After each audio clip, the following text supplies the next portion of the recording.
pembentukan tanggung jawab, maka tidak melanggar HAM dan kami mendukung pemerintah Jawa Barat itu.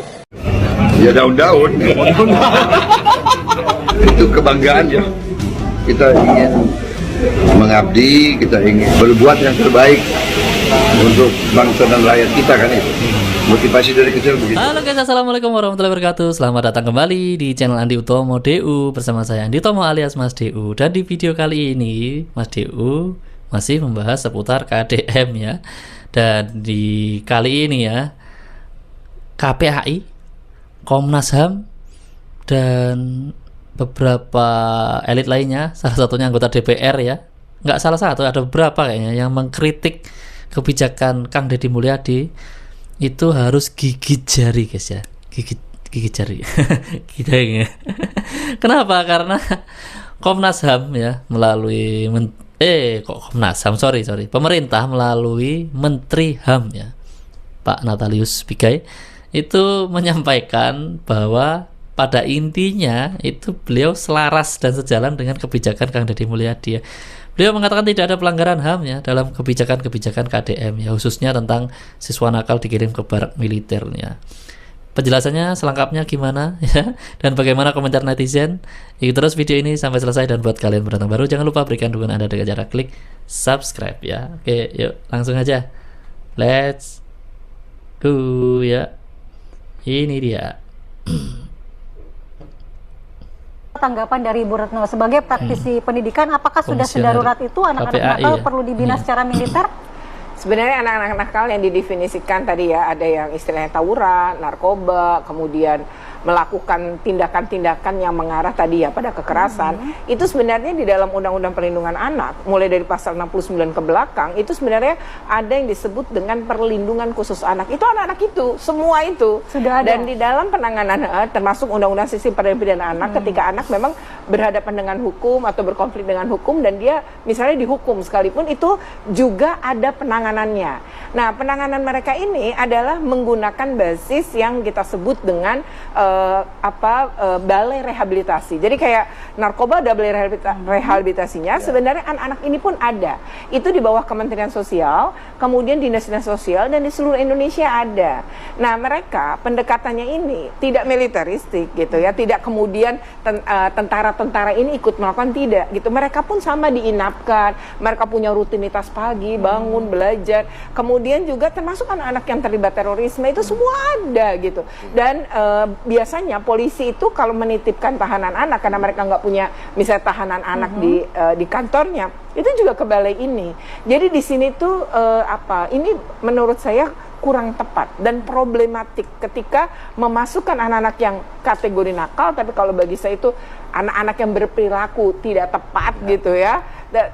Nakal ini adalah stigma juga. Anak-anak ini kemudian misalnya keluar kan, apalagi nih TV juga banyak ya, media foto-foto saya lihat juga banyak di online, itu juga kan anak-anak ini juga kena stigma. Oh, ini yang anaknya nakal. Karena kan mereka bisa saja setelah masuk ke situ, ke dalam barak, justru secara materi pendidikan tertinggal karena kan tidak mendapatkan materi pendidikan yang memang cukup. Dibilang katanya gurunya datang, itu menurut saya juga sulit. Saya pernah jadi guru ya, dan kalau kami, misalnya murid kami di situ berapa orang, sementara kami harus melayani begitu banyak anak di sekolah, lalu kita suruh datang, problematik juga itu ada bagi penanganan lagi, karena dibilangnya kan gitu. Nah, ini ada dari 39 15 sekolah, berarti ada 15 guru yang akan ke anak-anak ini. Lalu misalnya dibangun gini, oh ya guru per mata pelajaran, terus dari sekolah yang berbeda ini gantian.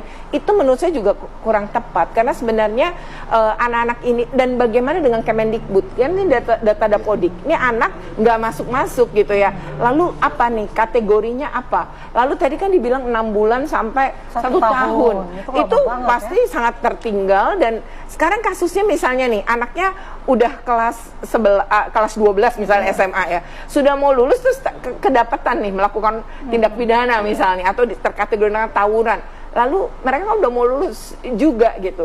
Bagaimana dengan penyiapan mereka ujian dan lain-lain? Menurut saya sih sebenarnya gunakanlah aturan yang ada, karena kalaupun kemudian dinas-dinas di sosial daerah atau di kabupaten-kabupaten atau di wilayah Provinsi Jawa Barat belum maksimal, maka harusnya ini yang dievaluasi. Lalu berikutnya lagi adalah ketahanan keluarga. Karena anak-anak ini begitu balik lagi ke rumah, tapi rumahnya juga tidak berubah dalam arti pengasuhan keluarga, itu juga tidak akan ini, karena anak-anak yang nakal biasanya bermasalah pada pengasuhan. Dan itu berangkat dari keluarga. Misalnya dia umurnya 15, udah 15 tahun loh karakternya kebentuk, tiba-tiba mau diubah secara militeris, menurut saya agak berat begitu ya. Berat juga. Maksudnya kalau ada Ya, tanggapannya, ini dari Bu Retno ya. Dan teori-teorinya itu ya masuk akal ya, itu teori-teori yang umum kita dengarkan ya dari orang tua bermasalah jadi anaknya, tapi masalahnya tidak semua seperti itu ya. Ada ya orang tua yang benar-benar apa ya, yang baik gitu ya, yang nggak bermasalah tapi anaknya nakal tuh ada guys ya. Tidak semua bisa dipukul rata ya ternyata ya. Dan oke lah ya, dengan segala teorinya Bu Retno memahami permasalahan mungkin ya. Tapi masalahnya Bu Retno ini mengkritik kebijakan KDM bukan yang kali pertama ini ya. Dan bukan di kasus ini aja. Bukan di masalah siswa dikirim ke barak militer.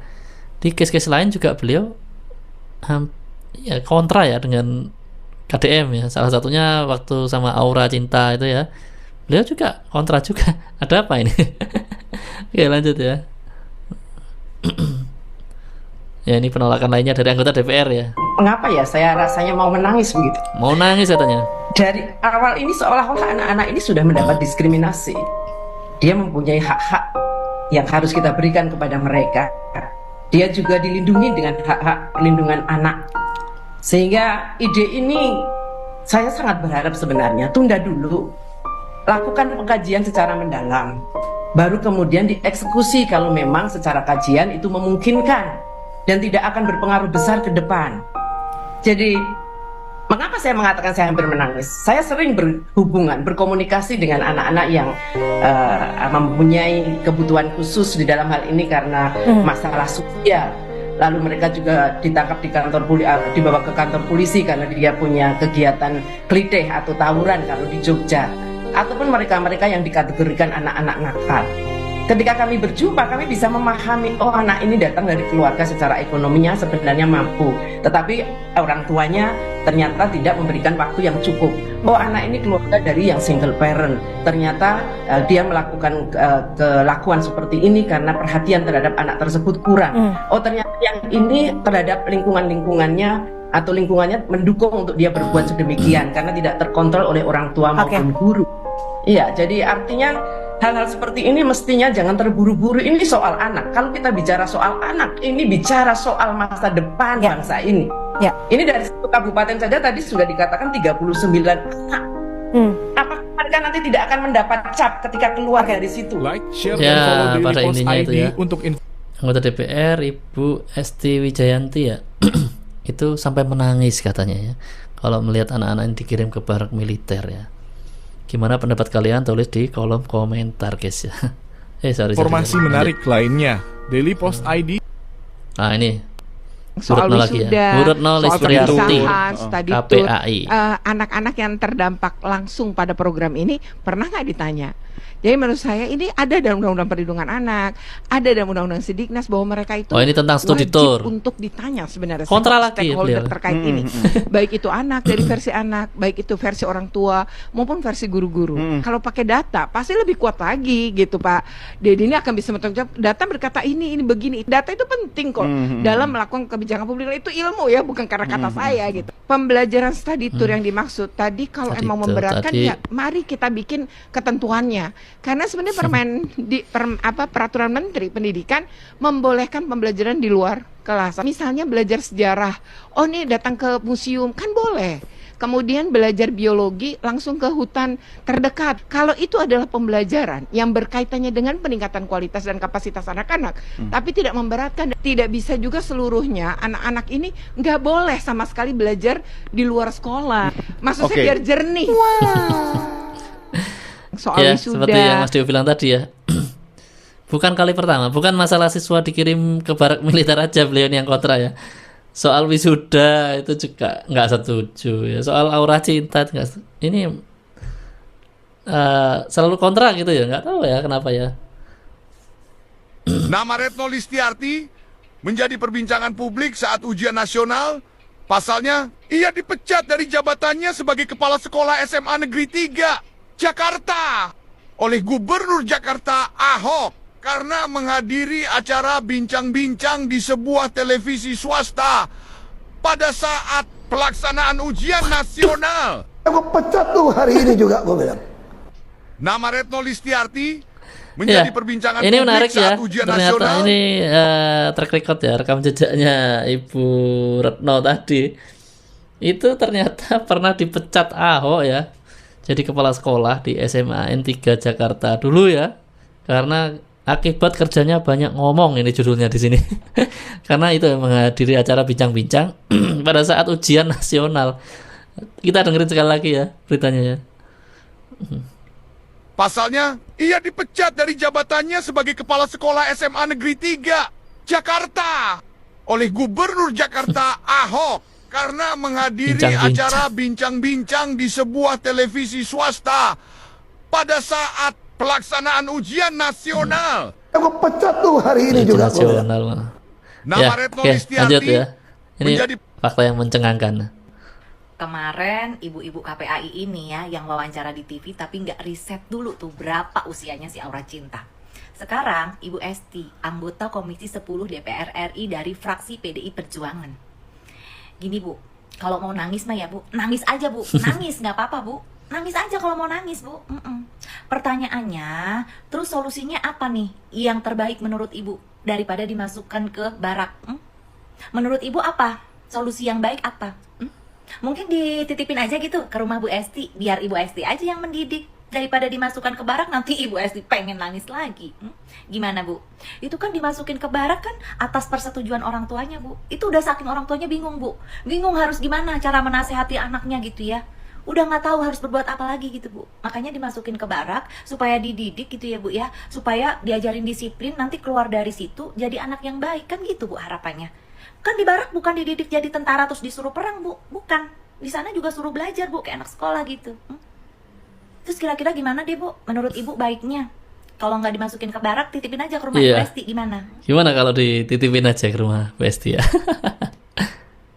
Ngirim anak nakal ke militer, banyak yang bilang ini pelanggaran HAM. Program yang digagas Gubernur Jawa Barat Deddy Mulyadi terkait pelajar bermasalah ikut pendidikan di barak militer menuai pro kontra. Komisi Nasional Hak Asasi Manusia Komnas HAM menilai kebijakan KDM perlu ditinjau kembali karena terindikasi dapat menyebabkan pelanggaran HAM. Tapi kalau kita jujur, HAM itu kan bukan berarti semua harus serba lembut. Yang dimana anak itu berhak atas pendidikan yang membentuk karakter dan tanggung jawab sosial mereka sendiri. Selama tidak ada kekerasan fisik dan mental, pendekatan disiplin itu jelas, jadi sah secara hukum. Dan faktanya gimana? Kebijakan Deddy Mulyadi nggak ada unsur hukuman fisik, jadi jelas bukan corporal punishment teman-teman. Beberapa negara kayak Korea Selatan aja misalkan, banyak punya pelatihan disiplin semi-militer untuk anak-anak muda, dan itu dianggap bentuk pendidikan karakter, bukan pelanggaran HAM. Komnas HAM memang punya kekhawatiran jelas, tapi jangan lupa juga Pak, Bu, pendekatan keras bukan berarti pelanggar HAM kan? Selama tujuannya pembinaan, bukan penyiksaan. Jadi yang perlu diawasi itu caranya, bukan langsung menolak idenya. Coba deh menurut kalian gimana? Setelah pendapat berkomen teman-teman. Caranya ya, bukan idenya ya. Teruntuk ibu anggota DPR Komisi 10 yang nangis-nangis karena nggak mau ada anak-anak sekolah yang dikirim ke barak militer. Asli, ibu ini benar-benar ibu sejati, sangat keibuan. Saking keibuannya, anak-anak nakal yang pada ngelawan orang tuanya aja ibu tangisin. Saya aja ngelihatnya ibu ya, sampai terharu. Ya terharu ngeliat orang tua yang masih mau berpikir panjang buat naruh anaknya ke barak militer. Karena itu kan penting Bu. Lagian kan yang dikirimnya anak-anak yang jelas-jelas nakal, sering ngelawan orang tua. Jadi bukan anak-anak yang diem aja, anak-anak yang baik-baik aja, bukan. Ya saya sih mau ingetin aja kalau ini udah bukan masa kampanye Bu, ibu juga udah kepilih, udah kurang-kurangin nangis-nangisnya. Teruntuk ya, ibu anggota DPR Komisi 10 yang nangis-nangis. Siapa yang setuju Komnas HAM dan KPAI ikut pendidikan di barak militer sama TNI? Saya setuju. Ke barak militer itu tidak tepat. Kenapa? Karena yang pertama, kewajiban untuk menyelenggarakan pendidikan itu ada pada pemerintah. Saya kira selama ini juga TNI tidak memiliki kapasitas, tidak memiliki pengalaman gitu ya untuk mendidik masyarakat kita sebagaimana pengalaman lembaga-lembaga pendidikan yang ada di Indonesia. Kalian tidur tadi malam jam berapa? Oke, bangun jam berapa? Oke, jam 4. Mandi tidak? Velvetnya dibersihkan? Kamar mandinya dibersihkan? Sarapan tidak? Sholat subuh tidak? Nangis tidak? Aduh, Komnas HAM KPA ini banyak kali cerita bilang tidak punya kapasitas lah, tidak tepat lah program KDM ini. Terus yang paling tepat dan punya kapasitas menurut kalian siapa sih? Kalian, nah? KDM itu, Kang Deddy itu sudah punya kepedulian aja ya buat generasi penerus bangsa agar lebih baik. Kalian protes, banyak kali cerita kalian ini. Aduh. Tuh lihat Bapak Ibu Komnas HAM dan KPAI, lihat tuh pelajar-pelajar yang tadinya jarang sholat subuh sekarang bangun untuk sholat subuh karena dilatih sama bapak-bapak TNI ya, yang tadinya nggak pernah bersih-bersihin kamar mandi, nggak pernah bersihin kasurnya pada berantakan, sekarang mau nggak mau dia dilatih untuk membersihkan itu semua, jadi tanggung jawabnya ya kan. Yang tadinya banyak nongkrong-nongkrong begadang main game, sekarang jadi apa? Tidur jam 10 malam, tertib, disiplin, bangun jam 4 subuh. Jadi apa alasan kalian untuk bilang ini tidak baik, tidak bagus, tidak tepat? Alah, banyak kali cerita kalian. Lagian lucu ya Komnas HAM ini. Lucu kali, lucu. Bapak Natalius Pigai yang Menteri HAM aja itu mendukung penuh ya program KDM dalam pembentukan karakter pelajar-pelajar di Provinsi Jawa Barat ya oleh TNI ini. Jadi apalagi alasan mereka gitu, menteri aja mendukung. Atau gini lah ya, jangan hanya bisa mengawasi dari jauh yang ngomong-ngomong di media tidak tepat, tidak setuju. Turunlah sana, turun ikut ke baraknya sana, lihat, awasi ya, orang Komnas HAM sama KPI turun ke sana, lihat. Kalau memang ternyata bagus ya diam ya. Kalau memang nggak bagus baru ngomong apa nggak bagusnya, gitu. Lihat ke sana. Turun ke lapangan ya, jangan cuma teori-teori aja ya. Siapa yang setuju Komnas HAM? Ya, setuju ya. Deddy Mulyadi diperingatkan oleh Komisi Perlindungan Anak karena mendebat dan menyiarkan aura cinta yang pada saat itu dianggap menyuarakan haknya. Nah, ternyata yang menegur ini sudah bukan lagi anggota KPAI dan aura cinta juga sudah bukan anak-anak lagi. Yang gue heran itu, ini dipermasalahkan oleh orang yang mengaku dari KPAI. Namun banyak masalah anak di Indonesia yang gak disorot. Nah, itu dia, apalagi aura cinta ini sudah bukan anak-anak lagi secara umur. Jadi baru-baru ini ada komisioner KPAI, inisialnya R. Nah, beliau itu sudah tidak menjabat lagi dan menanggapi perdebatan antara Gubernur Deddy Mulyadi dan Aura Cinta. Awalnya itu mempermasalahkan tentang penggusuran rumah. Namun ternyata Aura Cinta ini juga mendukung adanya praktik wisuda yang sudah dilarang. Akhirnya Kang Deddy meluruskan pemikiran dan pemahaman yang salah. Sayangnya Aura Cinta terkena kritik tajam dari netizen. Nah, di sini KPAI melihat bahwa ini nggak benar karena Aura Cinta punya hak berpendapat. Kan pro kontra itu wajar di sosial media dan Kang Deddy hanya membantu meluruskan. Nah, tapi salahnya itu menurut pihak KPAI karena diviralkan seakan-akan mendebat seorang anak. Hak anak itu harus dilindungi. Nah, sayangnya Aura Cinta itu bukan anak-anak lagi. Itu yang dilihat oleh netizen dan perdebatan ini sebenarnya biasa terjadi di media sosial karena untuk meluruskan pandangan yang keliru. Ya, ini fakta menarik. Ternyata Bu Retno tadi sudah bukan menjadi komisioner KPAI ya, tapi kok di beberapa berita ini terkenalnya KPAI, ternyata bukan guys ya. Jadi beliau tidak mewakili KPAI ya. Ini terima kasih ya, ini dari Aris Farah ya infonya ya. Berarti beliau itu cuma mantan guys ya. Dan tadi juga ada track recordnya, jadi kepala sekolah dipecat Ahok katanya ya. Waduh. Ya nggak tahu ya. Jadi diperingatkan oleh. Lanjut. Mari kita bersama melihat ini anak usianya belum 18 tahun ya. Ini adalah anak.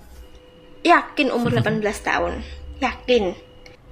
Kata adiknya udah lulus SMA ya. Loh ini. Kata netizen juga usianya udah 20 tahun. Malah di sini usianya 22 tahun. Di acara TV yang bener yang mana? Tahun malah. Oke, mana tadi? Ya. Oke, kamu nama siapa? Lady. Hah? Lady, oke. Lady, wanita imut ini berharap menemukan jodoh seorang pria yang memiliki sifat perhatian dan peka terhadap dirinya. Terus yang dikritik kenapa hanya Kang Deddy Mulyadi? Kenapa ibu nggak keluar-keluar ketika nih anak jadi talentnya iklan pinjol? Anak-anak loh bu, katanya ibu. Kok diem aja waktu ada iklan pinjol? Dari 3, 6, 9, atau jangan-jangan ibu belum research sebelum berkomentar di ruang publik? Mantap ya. Mantap. Mantap, mantap. Lanjut. Assalamualaikum warahmatullahi wabarakatuh. Woi, KPI, dengarkan. Keras ini. Aisyah teh kunaonnya ari KDM geura barudak sina didik ku militer dikritik. Sia Aura debat jeung KDM dikritik majar cenah budak kanak-kanak. Lain kanak-kanak maka saya teh deuleu turun ke lapangan eta teh geus dewasa geus 20 tahun. Kanak-kanak maka teh gue 18 tahun ke bawah ieu mah geus lulus sekolah SMA geus kuliah.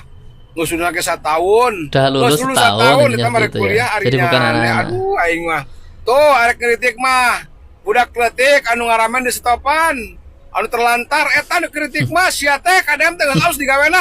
Tolol ari sia. Makanya tong aja gue di kantor Bahasa Sunda guys ya. Kali-kali tuh. Bantu terjemahkan ya yang tahu. Jadi pengemis di lampu stopan. Eta nu kudu dibenehi mah ku Saria. Aduh, aing geus garoblog deui wae ieu kampun. Oke, Assalamualaikum. KPAI mah giliran orang kaya, anak artis, anak pejabat. Itu kalau ada apa-apa gercep diurusin sama KPAI. Tapi kalau giliran orang miskin, rakyat-rakyat kecil itu diurusin tuh kalau nunggu viral dulu. Itu ge bari harus dikaji dulu, ini dulu, itu dulu, bla bla bla bla bla.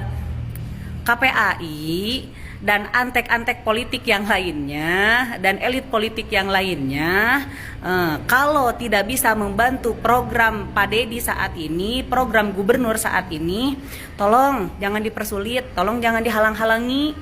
Makanya ya KPAI kali-kali turun dong ke masyarakat, lihat realita di masyarakat seperti apa, lihat betapa memprihatinkannya anak bangsa saat ini. Lihat atuh, giliran udah ada yang bantu baru rariwe. Kritik itu ya. KPAI fungsinya apa sih? Bisa nggak dibubarin? Kayak gitu cara nama tepung sih. Fungsi katanya. Buat KPAI, Komnas HAM, bisa nggak? Diam dulu. Diam dulu bisa nggak? Diam dulu gitu. Ya, mendingan kalian ngurusin tuh anak-anak di bawah umur yang udah pada hamil tuh. Nah, urusin tuh. Kalau yang di Purwakarta biarin aja dulu, kasih kesempatan buat KDM gitu. Ya lagian selama ini tuh gagasan kalian apa? Langkah konkret kalian apa untuk menangani anak-anak yang pada bandel itu? Gak ada. Ya. Mereka ini kan generasi penerus bangsa ya. Udah hobi banget tawuran ya, bacok-bacokan sampai memakan korban, minum-minuman keras. Selama ini kalian ngapain? Nih kasih kesempatan dulu gitu maksud gua buat KDM ya. Nanti kita lihat nih hasilnya seperti apa. Ya kalau ternyata hasilnya bagus kenapa enggak gitu. Diem dulu maksud gua diem dulu tuh Komnas HAM sama KPAI. Buat KPAI perlindungan perempuan, perlindungan. Oke. Kenapa masih banyak anak-anak di perempatan yang minta-minta, tidak sekolah, diperalat oleh orang tuanya? Kenapa dibiarkan? Tidak dibiarkan. Enggak ada tindakan sampai sekarang. Kita kan banyak kerjasama Pak. Enggak. Ngomongnya jangan administratif, dengan saya teknis. Ya. Kenapa dibiarkan? Kan Gubernur udah ngasih contoh tuh, orang dibawa, ibunya sekarang kerja tuh jadi tukang sapu di Gedung Pakuan. Lakukan itu. Siapa? Jadi kalau hanya kita kerjasama, kita nggak akan selesai Pak. Perlindungan. Kalau cuma teori aja nggak selesai. Gue dari Komnas HAM, akademisi dan juga praktisi, mungkin seperti apa mungkin? Ya kalau pro kontra kan bagus, artinya bahwa apa yang saya lakukan diperhatikan. Nah kemudian kan ada kecemasan atau kekhawatiran karena di lembaga atau tempat militer, tempat pendidikan militer, ya kan?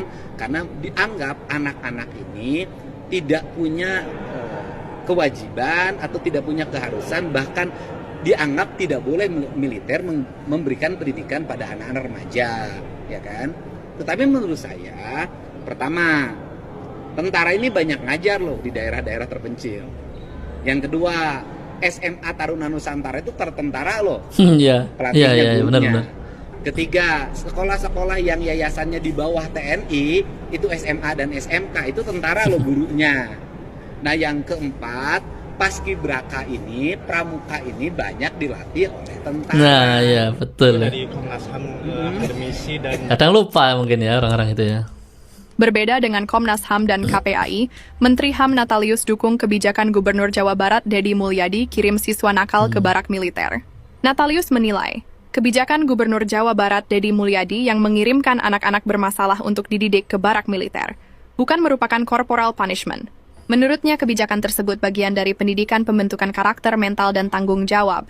Kebijakan tersebut tidak menyalahi standar hak asasi manusia. Statement Menteri HAM ini mendapat respon positif dari warganet. Banyak yang mengucapkan terima kasih. Bagaimana menurut kalian? Jangan lupa tulis di kolom komentar. Ya, bagaimana menurut kalian? Tulis di kolom komentar ya. Dan ini pernyataan resmi dari Pak Natalius Pigai ya, Menteri HAM. Saudara-saudara sekalian, kita mulai ya. Sepanjang tidak melakukan corporal punishment yang dulu, zaman dulu di sekolah kami yang sudah senior-senior ini, kalau guru mau didik kami kan cubit telinga, dia pukul ya, atau pukul kakinya supaya kami disiplin atau supaya kami robah. Itu namanya corporal punishment. Boleh lihat di Google supaya lebih jelas. Kalau itu menurut saya, keyakinan saya di Jawa Barat itu bukan corporal punishment, tapi mereka mau dididik mental, karakter, dan disiplin, dan tanggung jawab.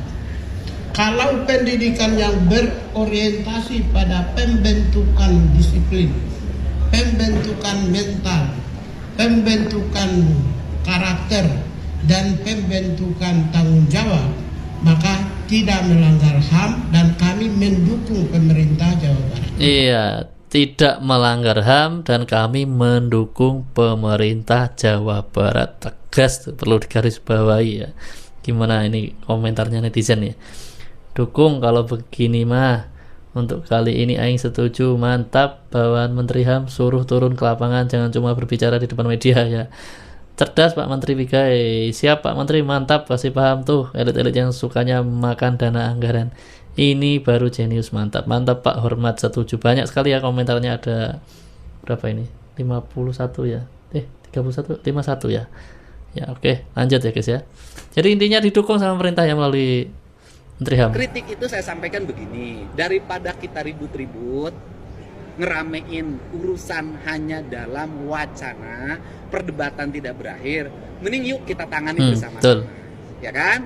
Provinsi Jawa Barat gubernurnya misalnya nanti menangani 1.000 orang anak-anak yang berperilaku khusus. Nanti Komnas HAM nanganin berapa, KPAI ditantang tuh berapa dengan metodologinya masing-masing. Di antara metodologi itu nanti kita uji mana yang paling sukses, itu lebih baik. Atau saya mengundang Komisi 10, KPAI, Komnas HAM berkunjung saja ke barak tempat. Mantap ya. Dibagi aja gimana ya. Kalau dibagi misalnya Gubernur Jabar 1.000, Komnas HAM berapa, KPAI berapa ya. Yuk sama-sama mendidik anak-anak tersebut. Atau pilihan yang lebih gampang ya, berkunjung aja ke barak militer ya, lihat-lihat lah apa yang dilakukan anak-anak itu di barak militer. Ini tamparan keras ya buat KPAI dan Komnas HAM ya, sekaligus juga dukungan yang luar biasa dari Menteri HAM ya, luar biasa. Oke guys ya, luar biasa itu tadi ya, video-video menarik tentang Kang Deddy Mulyadi dan kebijakannya yang ditentang oleh beberapa elit tapi didukung oleh Menteri HAM ya. Sampai di sini dulu video kita kali ini. Di video berikutnya kita masih ada video menarik lainnya. Aktifkan notifikasi dengan cara tekan tanda lonceng dan pilih aja semua supaya kalian tidak ketinggalan. Sampai jumpa di video berikutnya. Wassalamualaikum warahmatullahi wabarakatuh.